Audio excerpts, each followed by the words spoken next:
minta tolong terhadap musuh. Untuk pemimpin biduan, dengan permainan kecapi, nyanyian pengajaran Daud. Berilah telinga ya Allah kepada doaku. Janganlah bersembunyi terhadap permohonanku. Perhatikanlah aku dan jawablah aku. Aku mengembara dan menangis karena cemas, karena teriakan musuh, karena aniaya orang fasik, sebab mereka menimpakan kemalangan kepadaku, dan dengan geramnya mereka memusuhi aku. Hatiku gelisah, kengerian maut telah menimpa aku. Aku dirundung takut dan gentar, perasaan seram meliputi aku. Pikirku, sekiranya aku diberi sayap seperti merpati, aku akan terbang dan mencari tempat yang tenang. Bahkan aku akan lari jauh-jauh dan bermalam di padang gurun. Aku akan segera mencari tempat perlindungan terhadap angin ribut dan badai. Bingungkanlah mereka, kacaukanlah percakapan mereka ya Tuhan, sebab aku melihat kekerasan dan perbantahan dalam kota. Siang malam, mereka mengelilingi kota itu di atas tembok-temboknya, dan di dalamnya ada kemalangan dan bencana. Percakapan dengan Nikodemus. Adalah seorang Farisi yang bernama Nikodemus, seorang pemimpin agama Yahudi. Ia datang pada waktu malam kepada Yesus dan berkata, "Rabi, kami tahu bahwa engkau datang sebagai guru yang diutus Allah, sebab tidak ada seorang pun yang dapat mengadakan tanda-tanda yang engkau adakan itu, jika Allah tidak menyertainya." Yesus menjawab katanya, "Aku berkata kepadamu, sesungguhnya jika seorang tidak dilahirkan kembali, ia tidak dapat melihat kerajaan Allah." Kata Nikodemus kepadanya, "Bagaimanakah mungkin seorang dilahirkan kalau ia sudah tua?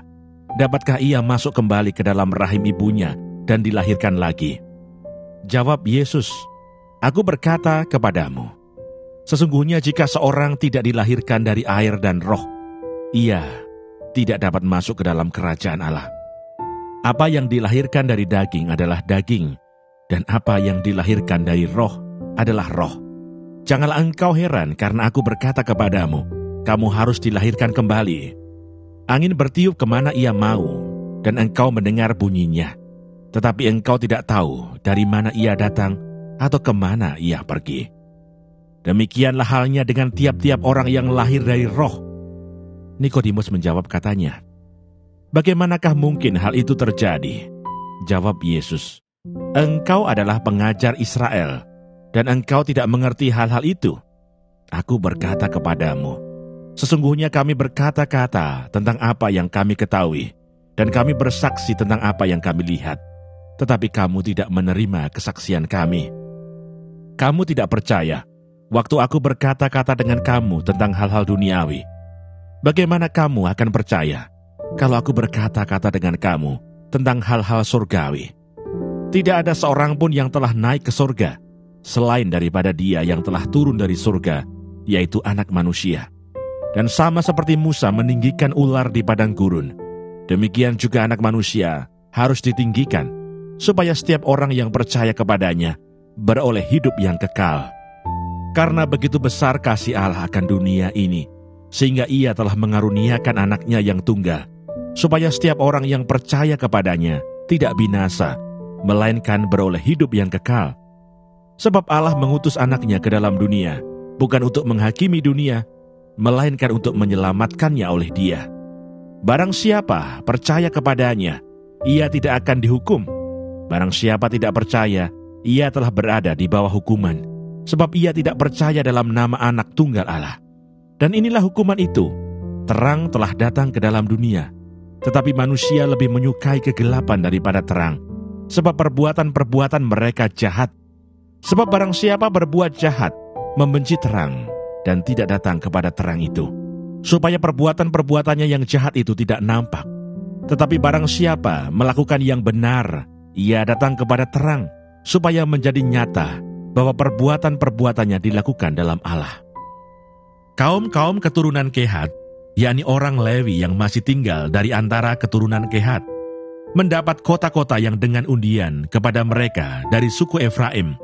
Kepada mereka diberikan Sikem, kota perlindungan untuk pembunuh, dengan tanah-tanah penggembalaannya di pegunungan Efraim, Geser dengan tanah-tanah penggembalaannya, Kibsaim dengan tanah-tanah penggembalaannya, dan Bet-Horon dengan tanah-tanah penggembalaannya, 4 kota. Dan dari suku Dan, LTK dengan tanah-tanah penggembalaannya, Gibeton dengan tanah-tanah penggembalaannya, Ayalon dengan tanah-tanah penggembalaannya, dan Gat-Rimon dengan tanah-tanah penggembalaannya, 4 kota. Dan dari suku Manase yang setengah itu, Ta'anah dengan tanah-tanah penggembalaannya, dan Gat-Rimon dengan tanah-tanah penggembalaannya, 2 kota. Seluruhnya kota-kota itu ada 10, dengan tanah-tanah penggembalaannya, ditentukan bagi kaum-kaum yang masih tinggal dari antara keturunan Kehat. Bani Gerson dari kaum-kaum orang Lewi mendapat dari suku Manase yang setengah lagi, Golan, kota perlindungan untuk pembunuh di Basan dengan tanah-tanah penggembalaannya, dan Beestera dengan tanah-tanah penggembalaannya, 2 kota. Dan dari suku Isakar, Kishon dengan tanah-tanah penggembalaannya, Dobrat dengan tanah-tanah pengembalaannya, Yarmut dengan tanah-tanah pengembalaannya, dan En-Ganim dengan tanah-tanah pengembalaannya, 4 kota. Dan dari suku Asher, Misal dengan tanah-tanah pengembalaannya, Abdon dengan tanah-tanah pengembalaannya, Helkat dengan tanah-tanah penggembalaannya, dan Rehob dengan tanah-tanah pengembalaannya, 4 kota.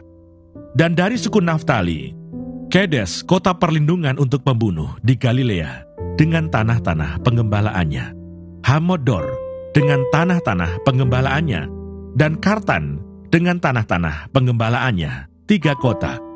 Seluruhnya kota-kota kepunyaan orang Gerson menurut kaum-kaum mereka, ada 13 kota dengan tanah-tanah pengembalaannya.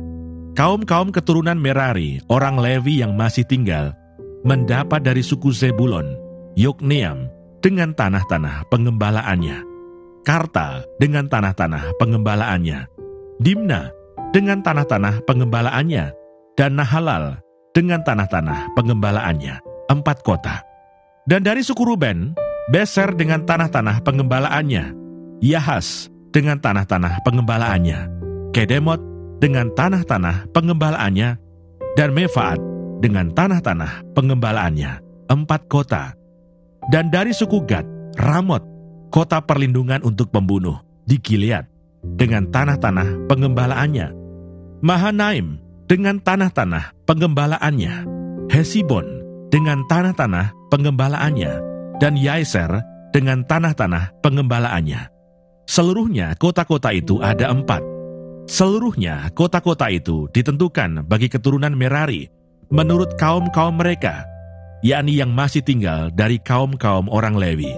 Bagian undian mereka ada 12 kota. Seluruhnya kota-kota orang Lewi di tengah-tengah milik orang Israel ada 48 kota dengan tanah-tanah penggembalaannya. Kota-kota itu masing-masing ada tanah-tanah penggembalaannya di sekelilingnya. Demikianlah kota-kota tadi seluruhnya. Keamanan di negeri yang dijanjikan Tuhan. Jadi seluruh negeri itu diberikan Tuhan kepada orang Israel, yakni negeri yang dijanjikannya dengan bersumpah untuk diberikan kepada nenek moyang mereka. Mereka menduduki negeri itu dan menetap di sana. Dan Tuhan mengaruniakan kepada mereka keamanan ke segala penjuru, tepat seperti yang dijanjikannya dengan bersumpah kepada nenek moyang mereka.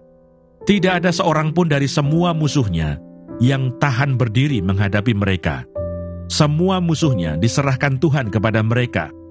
Dari segala yang baik yang dijanjikan Tuhan kepada kaum Israel, tidak ada yang tidak dipenuhi. Semuanya terpenuhi.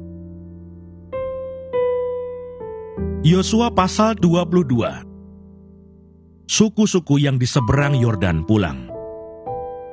Lalu Yosua memanggil orang Ruben, orang Gad, dan suku Manase yang setengah itu, dan berkata kepada mereka, "Kamu telah memelihara segala yang diperintahkan kepadamu oleh Musa, hamba Tuhan itu, dan telah mendengarkan perkataanku dalam segala yang kuperintahkan kepadamu.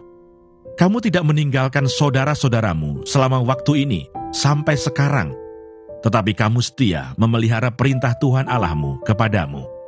Tetapi sekarang Tuhan Allahmu telah mengaruniakan keamanan kepada saudara-saudaramu, seperti yang dijanjikannya kepada mereka. Oleh sebab itu, pulanglah ke kemahmu, ke tanah milikmu, yang telah diberikan kepadamu oleh Musa, hamba Tuhan itu di seberang Yordan. Hanya lakukanlah dengan sangat setia perintah dan hukum yang diperintahkan kepadamu oleh Musa, hamba Tuhan itu, yakni mengasihi Tuhan Allahmu, hidup menurut segala jalan yang ditunjukkannya, tetap mengikuti perintahnya, berpaut padanya, dan berbakti kepadanya dengan segenap hatimu dan dengan segenap jiwamu. Lalu Yosua memberkati mereka dan melepas mereka pergi. Maka pulanglah mereka ke kemah mereka. Kepada suku Manasye yang setengah telah diberikan Musa bagian mereka di Basan. Kepada suku yang setengah lagi telah diberikan Yosua bagian mereka di antara saudara-saudara mereka di sebelah barat sungai Yordan. Lagipun ketika Yosua melepas mereka pergi ke kemah mereka, setelah memberkati mereka, maka ia berkata kepada mereka demikian, "Pulanglah ke kemahmu dengan kekayaan yang banyak, dan dengan sangat banyak ternak, dengan perak, emas, tembaga, besi, dan dengan pakaian yang sangat banyak. Bagilah dengan saudara-saudaramu jarahan yang dari musuhmu itu." Suku-suku di seberang Yordan mendirikan mezbah.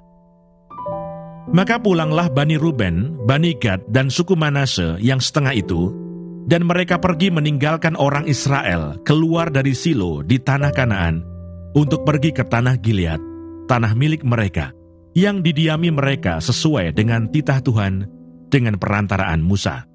Ketika mereka sampai ke Gilelot pada sungai Yordan yang di tanah Kanaan, maka Bani Ruben, Bani Gad, dan suku Manasye yang setengah itu mendirikan mezbah di sana, di tepi sungai Yordan, mezbah yang besar bangunannya. Lalu terdengarlah oleh orang Israel itu cakap orang, telah didirikan mezbah oleh Bani Ruben, Bani Gad, dan suku Manasye yang setengah itu. Mezbah menghadap ke tanah Kanaan, di Gelilot pada sungai Yordan, di sebelah wilayah orang Israel. Ketika hal itu terdengar oleh orang Israel, berkumpullah segenap umat Israel di Silo untuk maju memerangi mereka. Kemudian orang Israel mengutus kepada Bani Ruben, kepada Bani Gad, dan kepada suku Manasye yang setengah itu, ke tanah Gilead, Imam Pinehas bin Eleazar, dan bersama-sama dengan dia 10 pemimpin, yakni seorang pemimpin kaum keluarga, sebagai wakil tiap-tiap suku Israel. Masing-masing mereka itu kepala kaum keluarganya, di antara kaum-kaum orang Israel.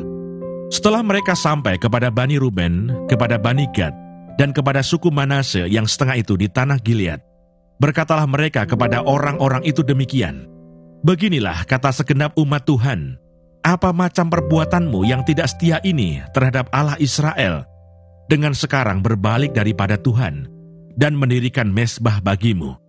Dengan demikian, memberontak terhadap Tuhan pada hari ini. Belum cukupkah bagi kita noda yang di Peor itu, yang daripadanya kita belum mentahirkan diri sampai hari ini, dan yang menyebabkan umat Tuhan kena tulah, sehingga kamu berbalik pula sekarang ini membelakangi Tuhan. Jika kamu hari ini memberontak terhadap Tuhan, maka besok ia akan murka kepada segenap umat Israel. Akan tetapi, jika sekiranya tanah milikmu itu najis, marilah menyeberang ke tanah milik Tuhan, tempat kedudukan kemah suci Tuhan, dan menetaplah di tengah-tengah kami. Tetapi janganlah memberontak terhadap Tuhan, dan janganlah memberontak terhadap kami, dengan mendirikan mezbah bagimu sendiri, selain dari mezbah Tuhan Allah kita." Ketika Akan bin Serah berubah setia, dengan mengambil barang-barang yang dikhususkan, bukankah segenap umat Israel kena murka? Bukan orang itu saja yang mati karena dosanya. Lalu jawab Bani Ruben, Bani Gad, dan suku Manasye yang setengah itu katanya kepada para kepala kaum-kaum orang Israel, "Allah segala Allah, Tuhan, Allah segala Allah, Tuhan. Dialah yang mengetahui, dan patutlah orang Israel mengetahuinya juga. Jika sekiranya hal ini terjadi dengan maksud memberontak, atau dengan maksud berubah setia terhadap Tuhan, biarlah jangan Tuhan selamatkan kami pada hari ini. Jika sekiranya kami mendirikan mezbah untuk berbalik daripada Tuhan, untuk mempersembahkan korban bakaran dan korban sajian di atasnya, serta korban keselamatan di atasnya, biarlah Tuhan sendiri yang menuntut balas terhadap kami. Tetapi sesungguhnya kami telah melakukannya karena cemas, sebab pikir kami, di kemudian hari anak-anak kamu mungkin berkata kepada anak-anak kami demikian, apakah sangkut pautmu dengan Tuhan Allah Israel? Bukankah Tuhan telah menentukan sungai Yordan sebagai batas antara kami dan kamu? Hai orang Bani Ruben dan Bani Gad, kamu tidak mempunyai bagian akan Tuhan. Demikianlah mungkin anak-anak kamu membuat anak-anak kami berhenti daripada takut akan Tuhan. Sebab itu kata kami, biarlah kita mendirikan mezbah itu bagi kita, bukanlah untuk korban bakaran dan bukanlah untuk korban sembelihan, tetapi supaya mezbah itu menjadi saksi antara kami dan kamu, dan antara keturunan kita kemudian, bahwa kami tetap beribadah kepada Tuhan di hadapannya dengan korban bakaran, korban sembelihan, dan korban keselamatan kami. Jadi tidaklah mungkin anak-anak kamu di kemudian hari berkata kepada anak-anak kami, kamu tidak mempunyai bagian pada Tuhan. Lagi kata kami, apabila di kemudian hari demikian dikatakan mereka kepada kita dan kepada keturunan kita, maka kita akan berkata, tengoklah bangunan tiruan mezbah Tuhan itu, yang telah dibuat oleh nenek moyang kami, bukan untuk korban bakaran dan bukan untuk korban sembelihan. Tetapi mezbah itu menjadi saksi antara kami dan kamu. Jauhlah daripada kami untuk memberontak terhadap Tuhan dan untuk berbalik daripada Tuhan pada hari ini dengan mendirikan mezbah untuk korban bakaran, korban sajian, atau korban sembelihan. Mezbah yang bukan mezbah Tuhan Allah kita, yang ada di depan kemah sucinya. Setelah Imam Pinehas dan para pemimpin umat serta para kepala kaum-kaum orang Israel yang bersama-sama dengan dia mendengar perkataan yang dikatakan oleh Bani Ruben, Bani Gad, dan Bani Manasye itu, maka mereka menganggap hal itu baik. Kemudian berkatalah Imam Pinehas bin Eleazar kepada Bani Ruben, Bani Gad, dan Bani Manasye, sekarang tahulah kami bahwa Tuhan ada di tengah-tengah kita, sebab tidaklah kamu berubah setia terhadap Tuhan. Dengan demikian, kamu telah melepaskan orang Israel dari hukuman Tuhan. Sesudah itu Imam Pinehas bin Eleazar serta para pemimpin itu meninggalkan Bani Ruben dan Bani Gad di tanah Gilead, pulang ke Kanaan kepada orang Israel, lalu disampaikanlah berita itu kepada mereka. Hal itu dipandang baik oleh orang Israel, sehingga orang Israel memuji Allah dan tidak lagi berkata, hendak maju memerangi mereka untuk memusnahkan negeri yang didiami Bani Ruben dan Bani Gad itu. Dan Bani Ruben dan Bani Gad menamai mezbah itu saksi, karena inilah saksi antara kita, bahwa Tuhan itulah Allah.